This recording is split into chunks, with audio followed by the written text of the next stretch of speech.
ईशोपनिषद के प्रथम मंत्र का समझने का प्रयास चल रहा है। मंत्र में कहा गया कि ईश्वर ऐश्वर्य से युक्त इस समस्त जगत में बसने के योग्य है, निवास के योग्य है, और उस परमात्मा के द्वारा बना करके छोड़े गए इस संसार का हम उपयोग करें। ईश्वर के बताए हुए विधि विधान के अनुसार, निर्देशों के अनुसार इसका उपयोग करें, इसको त्यागते हुए भोगें। जिन भोगों को हम भोगते हैं बीच बीच में उनका त्याग भी करते रहें। ये कुछ बातें आपके सामने पहले रखी। इस तेन त्यक्तेन भुंजिता पे थोड़ा सा और विचार करें, इसको और थोड़ा सा खोलें। ये तेन त्यक्तेन भुंजिता बहुत व्यापक, हर जगह लगने वाली चीज है, बात है। जीवन के आवश्यक तत्वों को, जिनमें भोजन के अतिरिक्त वायु और जल भी आते हैं, उनको भी हम थोड़ा सा त्याग करके देखें। जल हम सामान्यतः लेते रहते हैं, कभी प्यास लगने पर भी जल न लें, ये भी एक अनुभव होगा। ईश्वर के द्वारा कितनी सहजता से इतना जल हमें उपलब्ध करा दिया गया और कितनी बड़ी चीज उसने हमें दी है, इसका बोध हमें होगा। ये अमूल्य वायु उसने प्रदान की। इस धरती पर जहां भी हम जाते हैं वायु विद्यमान है, हमारा जीवन चल रहा है। इसको भी कुछ क्षण रोक करके देखें, इसको भी कुछ क्षण त्याग करके देखें। श्वास लेने की प्रक्रिया को कुछ देर रोक करके देखें, उससे भी इसकी महत्ता का हमको बोध होगा। और इन प्राणों को त्यागने की, छोड़ने की विधि प्राणायाम के नाम से शास्त्रों में कही गई है, योग शास्त्र में कही गई है। प्राणायाम में हम चाहे श्वास को बाहर निकाल के रोकें, चाहे अंदर भर करके रोकें, इस श्वसन प्रक्रिया को तो हम रोकते ही हैं। और योग के 8 अंगों में प्राणायाम का भी बड़ा महत्व है। और इस प्राणायाम को सबसे बड़ा तप कहा गया। प्राणायाम से बढ़कर के कोई तप नहीं है, ये बात व्यास भाष्य में कही गई। और मनुस्मृति में भी कहा गया कि सन्यासी यदि व्याहृति से युक्त, अर्थात भू भुव स्वः आदि जो परमात्मा के नाम हैं, इन व्याहृतियों से, व्याहृतियों से युक्त होकर के अर्थ सहित प्राणायाम करता है, तो उसको सन्यासी का परम तप मानना चाहिए। बात छोटी सी है, जिस श्वास को हर व्यक्ति लेता है उसको अभी हम त्यागते हुए भोगें, उचित मात्रा में उसको त्यागें और उसका उपयोग करें। और इसके भी लाभ छुपे हुए हैं। एक तरफ जिन चीजों के उपयोग के लाभ हैं, उपयोग के लाभ बताए गए हैं, उन्हीं को बीच बीच में छोड़ने के भी लाभ विद्यमान हैं। भोजन की चर्चा कल आपके सामने मैंने रखी। स्वास्थ्य के लिए ये सभी स्वीकार करते हैं, बीच बीच में हमको भोजन त्यागना चाहिए अथवा कम मात्रा में लेना चाहिए। जिस समय हम नियमित रूप से भोजन लेते रहते हैं, तो शरीर के एक तंत्र को आदत पड़ती है कि बाहर से प्रतिदिन भोजन मिल रहा है और हम उसका उपयोग कर रहे हैं। शरीर में एक तंत्र और है कि जिस समय हमें भोजन नहीं मिलता, तो वो शरीर में संचित पोषक तत्वों को हमारे उपयोग में लाने लगता है। जिस समय हम बाहर से भोजन नहीं लेते, तो शरीर में विद्यमान वसा, प्रोटीन, खनिज लवण, विटामिन आदि, उन सब का जो कि संचित है, शरीर उपयोग करता है। ये भी एक तंत्र है। एक तंत्र है बाहर से हमने आहार ग्रहण किया, उसका विश्लेषण करके, पाचन करके उपयुक्त चीजों को वो उपयोग में लेता है और संचित भी कर लेता है। लेकिन दूसरा तंत्र विपरीत भी है कि जब बाहर से न मिले उस स्थिति में भी हम भिन्न भिन्न तत्वों को कई दिनों या महीनों तक भी चला सकते हैं, इतना संग्रह शरीर में रहता है। तो ये जो दूसरा तंत्र है ये उसी व्यक्ति का सक्रिय होगा जो कि बीच बीच में उपवास करता रहे, भोजन को छोड़ता रहे।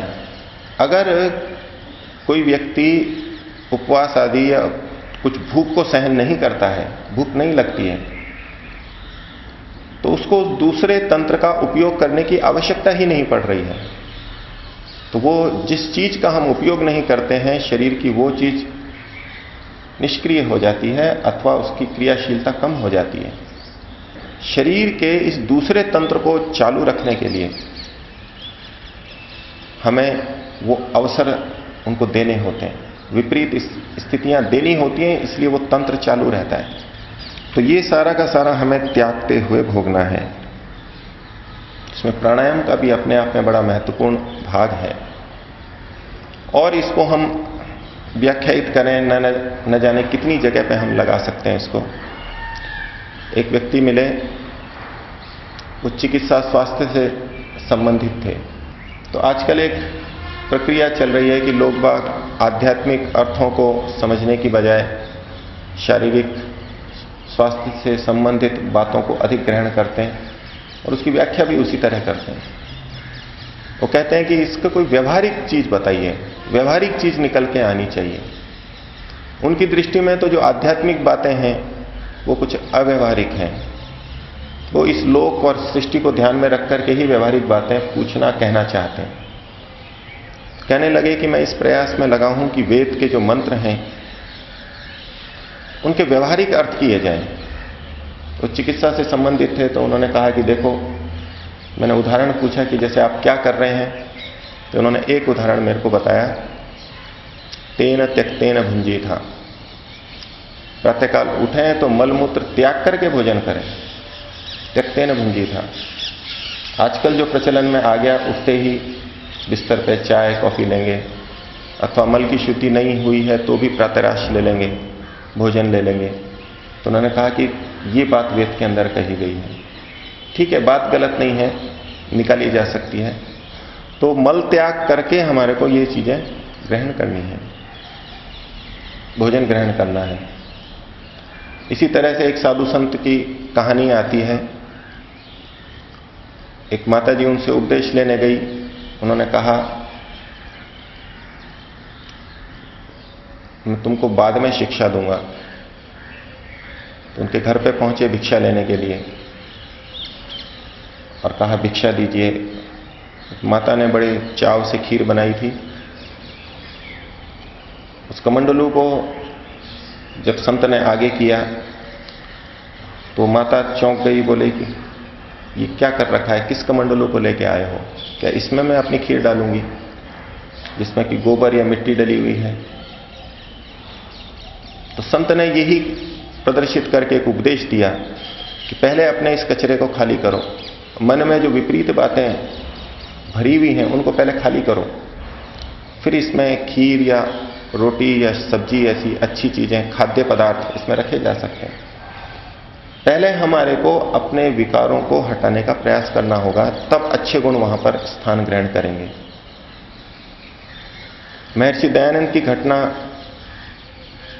जब वो मथुरा में पहुंचे, विरजानंद जी ने उनको पहला निर्देश क्या दिया? वो सत्य को जानने के लिए आए थे। विरजानंद जी ने कहा कि तुमने जो ग्रंथों को पढ़ा है उनको पहले गंगा में, यमुना में फेंक करके आओ, छोड़ो उन बातों को, पहले मिथ्या ग्रंथों को छोड़ो, उसके बाद यहां पर आओ। पहले उन गलत चीजों का त्याग करो और फिर नई चीज लो। गलत ज्ञान को हटाओ, फिर नए ज्ञान को खाओ या लो। जीवन के कितने स्तरों पे हम देखते चलें, ये त्यक्तेन भुंजिता की बात हमको जगह जगह दिखाई देगी।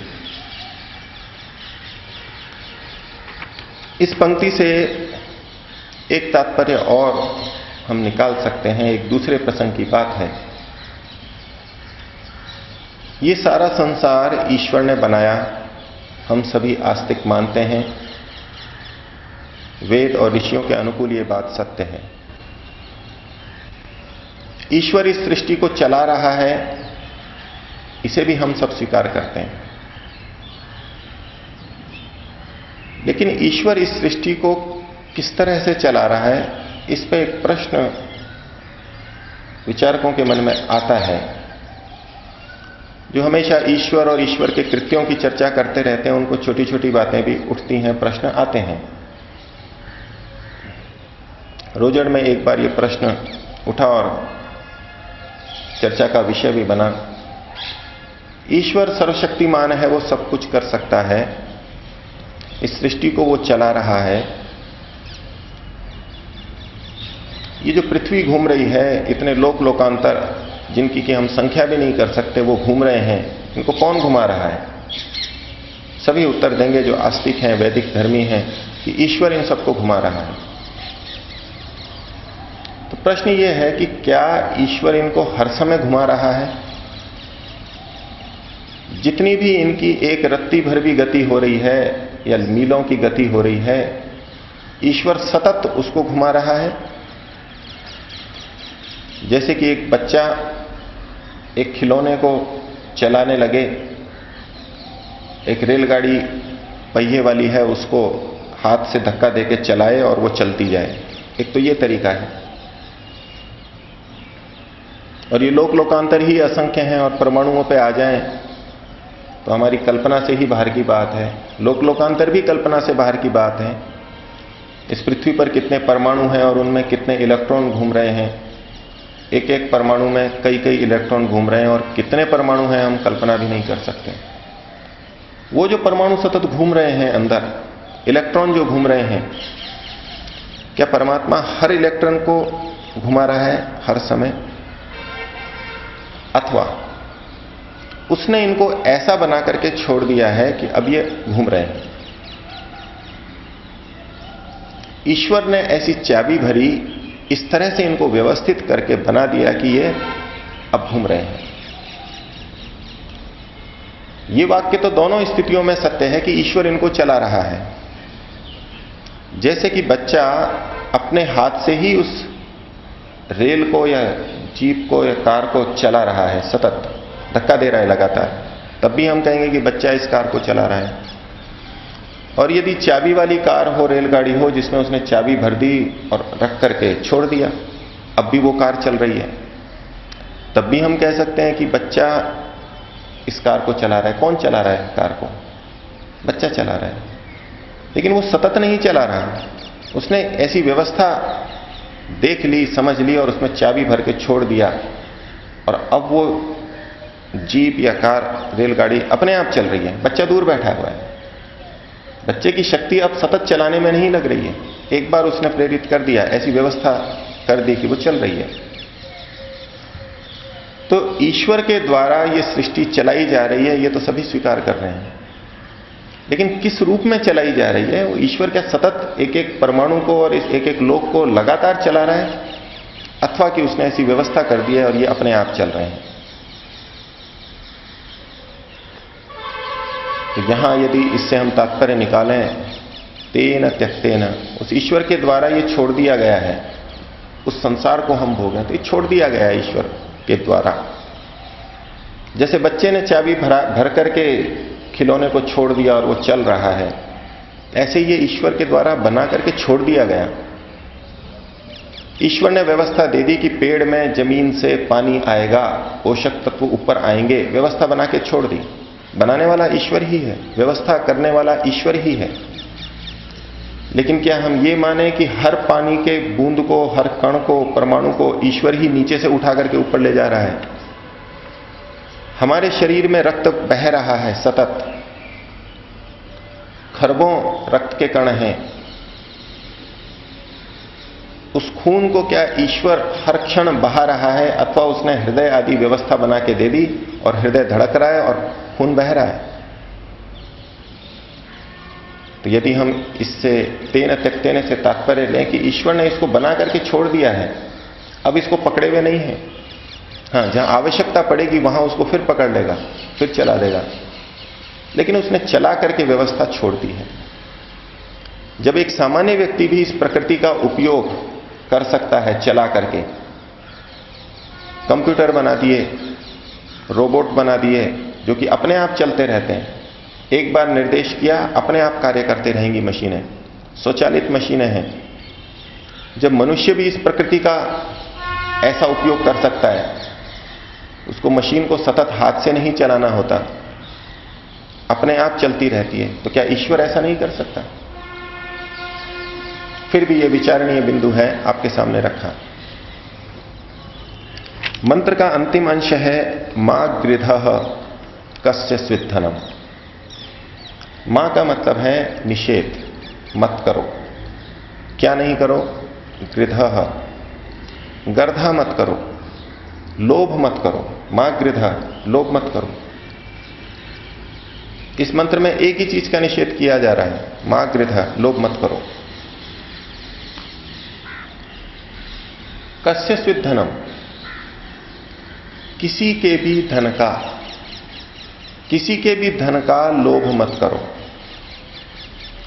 दूसरों के धन का लोभ मन में आया और पाप शुरू हो गए। हमारे क्लेशों का, दुख का एक मुख्य कारण हमारा लोभ है।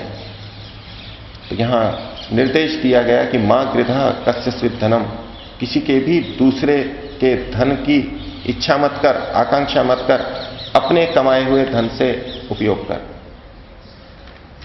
मां गृधः कस्य स्विद्धनम, इसका दूसरे ढंग से भी अर्थ किया जाता है। मां गृधः, लोभ मत कर, इतना अंश। कस्य स्विद्धनम, ये स्वित शब्द वितर्क अर्थ में भी आता है, प्रश्न ऊहा के लिए भी आता है। ये धन किसका है? प्रश्न पूछा जा रहा है। लोभ मत कर, ये धन किसका है? विचार कर ले, क्या तेरा धन है? ये परमात्मा का दिया हुआ है। ये धन किसका है? हर व्यक्ति को तो यहां से छोड़ के जाना है। जब तक हैं उपयोग कर रहे हैं, लेकिन मरते समय तो सब कुछ यहीं छोड़ के जाना है। और इस बात को सिकंदर ने बहुत गहराई से अनुभव किया था। संसार का इतना वैभव उसने प्राप्त किया, लूटा, धन की चाह थी, लेकिन अंत को बोध हुआ तो जनता को भी बोध देने के लिए मरने से पहले निर्देश दिया कि मेरे शव को जब आप लोग ले जाएं तो मेरी अर्थी के बाहर दोनों हाथ निकाल दिए जाएं।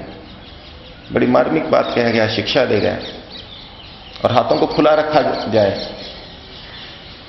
क्यों? कि लोगों को पता लगे कि जो धन के पीछे इतना भागता रहा, संसार के पीछे इतना भागता रहा, आज वो खाली हाथ जा रहा है। एक भी दिनार अपने साथ में लेकर के नहीं जा रहा, एक भी पैसा साथ में लेके नहीं जा रहा है। कहना ये चाहते थे कि व्यर्थ में क्यों इस धन के लिए, लोभ के लिए दूसरों को परेशान करते हो? किसका धन है ये? किसी का भी धन नहीं है। तो इस मंत्र के अंदर जीवन के लिए बहुत महत्वपूर्ण बातें कही गई, और जिस एक तत्व का निषेध किया गया वो लोभ है। इस लोभ को यदि हम छोड़ दें तो बाकी दुर्गुण भी हमारे से दूर रह सकते हैं।